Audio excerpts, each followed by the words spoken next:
we have all experienced omelette making. Any comments, any questions? I'm just going to clean that off. Literally cleaning it off with a damp cloth. That's all. Make a quick omelette. Okay, you can never get an omelette right. Okay. I want to tell you,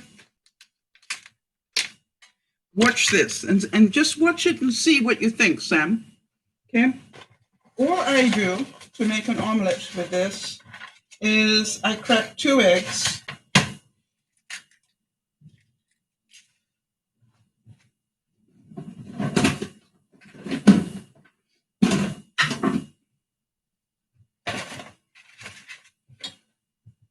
Now, I don't know if any of you are old enough to watch Audrey Hepburn and Sabrina, but one thing that always impressed me with that movie was how she managed to crack an egg and do it with one hand. So, yeah. Yes, I did it.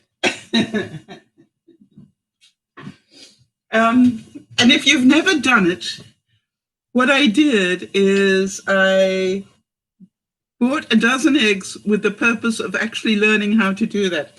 And it actually was a lot easier than I thought. You literally crack it, and then you just pull it up with this part. You know, you sort of rock it back, and it will open it up. You've got to try it. It's great fun if you haven't done it. Okay, so we've got 2 eggs. What do we need? A little bit of pepper. Very easy. Let's put some butter on there. Remember, not too much, just enough to do the job.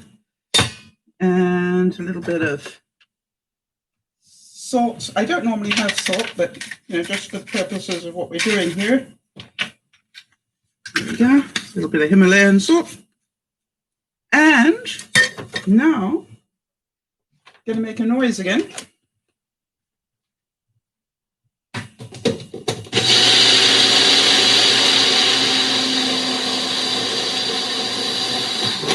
Now, some people add a little bit of milk. That's up to you whether you want to do that or not. So, the trick about omelettes is not to overcook them. I learned that from Benji, funny enough. Not funny enough at all, but there we go. And I guess if it will work with crepes, it'll also work with omelettes, right? I can do this.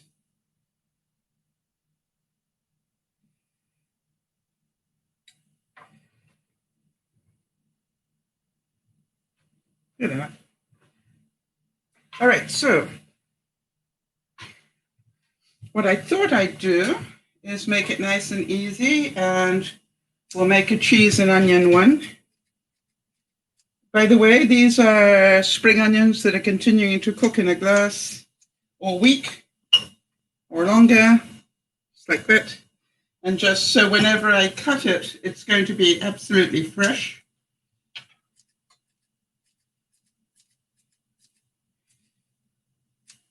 Okay. And then, was it Sam had a problem? Sam, the biggest problem people have with omelettes is they overcook them. And I want to show you.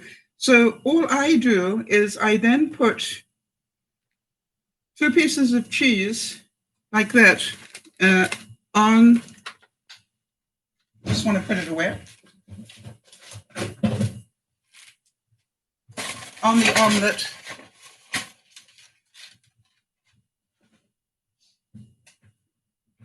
And Sam, think about this. If the omelette is hot enough that the cheese is melting, that is what I'm looking for. So the cheese is beginning to melt now, which is good, but I'm going to wait for it to really melt quite a bit more. And then I know that it's hot enough on this top surface. Does that make sense, Sam? Can you see this, everybody? Ooh. So you see the cheese actually is moving. So that's done. So now then, the trick is to just literally take your omelette. I can do this.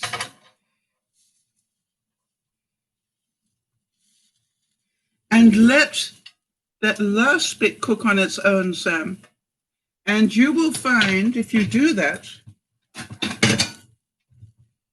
just the heat, you can see the cheese is, you know, running out of it now.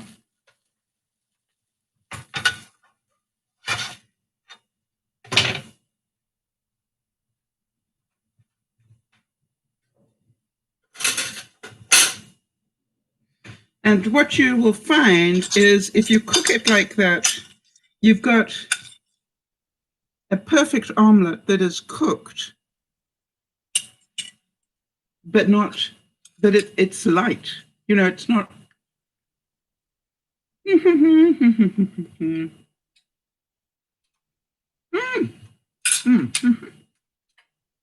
It's hot, but really good. All right, now Sam's saying you make it look so easy. Well, I got news for you. Look how I did it. So I'm going to turn this off now. The question that I had